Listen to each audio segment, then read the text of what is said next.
আমি প্রাসঙ্গিকভাবেই যেহেতু বলছিলাম যে আপনি বারবার প্রত্যেকটা বিষয়তেই কিন্তু এই যে গণঅভ্যুত্থানের ঘটার যে পেছনের ঘটনাটা, অর্থাৎ নাহিদ ইসলামের সাথে যোগাযোগ হওয়া, মাহফুজ আলমের সাথে যোগাযোগ হওয়া, তাদের সাথে এই যে চর্চাটা, রাজনৈতিক চর্চাটা, সুস্থ রাজনৈতিক চর্চাটা যে করে আসা দীর্ঘ সময় ধরে, সেটিও বলছিলেন।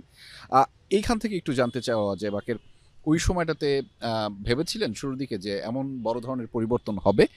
আচ্ছা, আম এটা ছোট করে বিশ্বাস বলবেন করবেন একটু। কি না, আমি সবসময় বিশ্বাস করতাম যে সব কিছুরই শেষ আছে এবং এই শেখ হাসিনারও শেষ হবে। ছাত্র যেন ইলেকশন পরে আমার এক ছাত্র দলের ক্লোজ, সে এখন নেতা, ওনার সাথে কথা বলছিলাম যে উদ্যানে 2024 গেটে, সালের হ্যাঁ 7 ছাত্র যেন জানুয়ারি ইলেকশন পরে উনি নির্বাচন যে। খুবই হতাশ। আমি বললাম যে ভাই আমাদের মনে হচ্ছে যে পড়ে যাবে, এটাই মানে এভাবে বলতেছিলাম। সে বিএনপি তখন মুভমেন্ট তৈরি করা শুরু, মানে সেই আন্দোলন গড়ে তোলা আবার নতুন করে চেষ্টা করতেছিল, সবাই হতাশ। ওই মুহূর্তে তার সাথে কথা ছিল এবং সে বলতেছে আমি আর 2 মাস দেবো, তারপর রাজনীতি করবোই করবো না, তারপরে সে ডিসাইড করবে। তো এভাবে তার সাথে কনভারসেশনটা চলতেছিল। তো আমার যারা বন্ধু আছে তারা হয়তো সবচেয়ে বড় সাক্ষী হবে, যখন আমাকে হল থেকে বের করে দেওয়া হয়, যখন আমি ছাত্রলীগ হাতে হামলার শিকার হই, তো আমি তাদেরকে সবসময় কনফিডেন্টলি বলতাম যে হাসিনা পড়ে যাবে এবং আমাদের কেন জানি মনে হয় যে আমরা এটাতে ক্যাম্পাসে লিড দেওয়ার সুযোগ আছে। এবং এর মানে সিরিয়াসলি যে আমরা এই টকটা করতাম তার কারণটা ছিল এই কারণ যে ছাত্রলীগের বিরুদ্ধে ক্যাম্পাসে ফোর্স আকারে ওইভাবে কেউ ছিল না।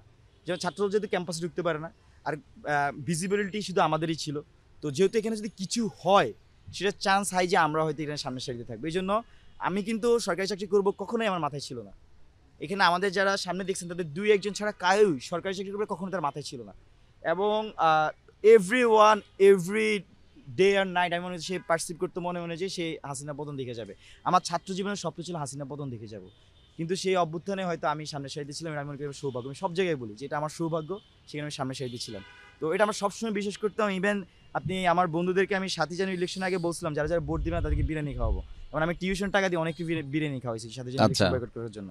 তো মানে বিশ্বাস করবে কি করবে না আমি জানি না, আমরা এভরিডে এখানে যে কয়েকটা মানুষ ঘুরতাম, আমরা ভাবতাম যে হাসিনা পড়বে, শেখ হাসিনা পড়বে। 7ই জুলাইয়ের একটা ঘটনা আপনাকে বলি। আমি আর আসিফ মাহমুদ 2024। 2024 জি। আমি আসিফ মাহমুদ একটা বাসায় থাকতাম চানখারপুলে, স্বপ্ন বিল্ডিং। তো সেখানে 7ই জুলাই আমরা প্রেডিক্ট করতেছিলাম যে এই যে মুভমেন্ট এখান পর্যন্ত আসে 7ই জুলাই, কিন্তু হাসিনা পতনের সম্ভাবনা কতটুকু, পার্সেন্টেজ কতটুকু, আমি আর আসিফ ভাই ঠিক করলাম যে এই পার্সেন্টেজ এখন 0.1-এ আছে। আচ্ছা। ঠিক আছে, এটাকে কীভাবে 100 করা যায়। এবং ওই দিন আমরা একটা বোল্ড ডিসিশন নিয়েছিলাম, সেটা এখনও আমরা পাবলিকলি আনিনি। ওটা আন্দোলন একটা মোড়কে ঘুরাইছিল আমরা মনে করি, কারণ আমাদের যে গোয়েন্দা সংস্থাগুলো তারা নানাভাবে আমাদের উপর ফোর্স করতেছিল। তখন ওদের সাথে আমরা একটা বলতে ডিচ করছিলাম এবং ওই ডিচে আমরা ওই সময় আশঙ্কা করতেছিলাম আমরা মেরেও ফেলতে পারি, এমন একটা ডিচ করছিলাম ওদের সাথে। তো আমি আর আসিফ ভাই সারা রাত টক করছি, প্রায় 11টা থেকে 6টা পর্যন্ত কথা বলছি, যে প্ল্যান সাজাইছি, একটা মাস্টার প্ল্যান সাজাইছি।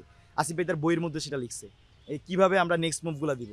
পরে নাহিদ ভাইকে, সে ঘুমাচ্ছিল আরেকটা রুমে, তাকে যে সজাগ করলাম যে ভাই আমরা এই জিনিসটা সাজাইছি, আগের ডিসিশন হবে না, এইভাবে যাবো এবং রেডিকাল, আমি আসিফ ভাই ডিসিশন নিয়ে নিছি।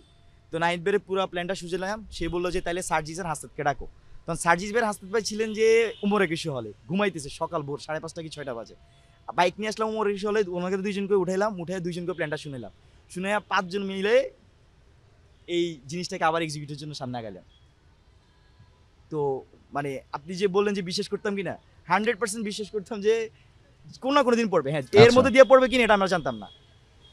7 তারিখেই বা 6 তারিখ রাতে মাহফুজ ভাই বলতেছে যে বাকের এখানে যখন বাংলা বর্গটা সফল হয়ে গেছিল, আমি ডেটটা স্পেসিফিক 7 তারিখ হবে, 7 তারিখ হবে, 7 তারিখ বা 8 হ্যাঁ, তারিখের দিকে, 8 মাহফুজ ভাই তারিখ, বলতেছে 8 যে জুলাই বাকের থেকে এখন এটা বাংলা স্পার্ক ব্লকের। করার টাইম, সবাই আসছে, এখন স্পার্ক হবে, যে কোনোভাবে স্পার্ক হবে।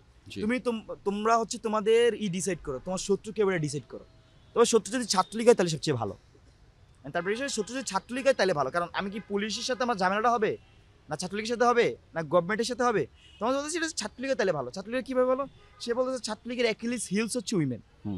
এবং ক্যাম্পাসে ছাত্রলীগ এত শক্তিশালী, সে কালচারালি শক্তিশালী, সেই সময়টাতে সে ইমেজ বিল্ড করতেছে, সে হচ্ছে যে ম্যান পাওয়ার শক্তিশালী, হলগুলো তার দখলে, তার একমাত্র অ্যাকিলিস হিল হচ্ছে উইমেন। সে যদি কোনো ফাঁদে পা দেয় সেটা হচ্ছে উইমেন।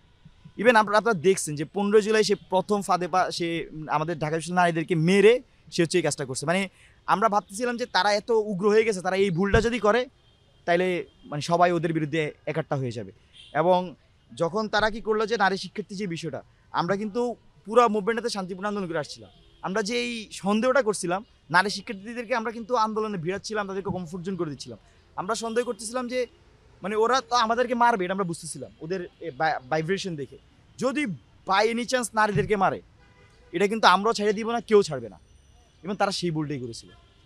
তো আপনি যেটা কোয়েশ্চেনটা করলেন যে আসলে বিশ্বাস করলাম কিনা, আমার অসংখ্য গল্প আছে আপনাকে বলতে পারবো। অসংখ্য মানুষ আছে যারা এগুলো জানে, যারা আমার সাথে ক্লোজলি কানেক্টেড। মানে আমরা এটা বিশ্বাস করতাম যে হাসিনা পড়বে একদিন।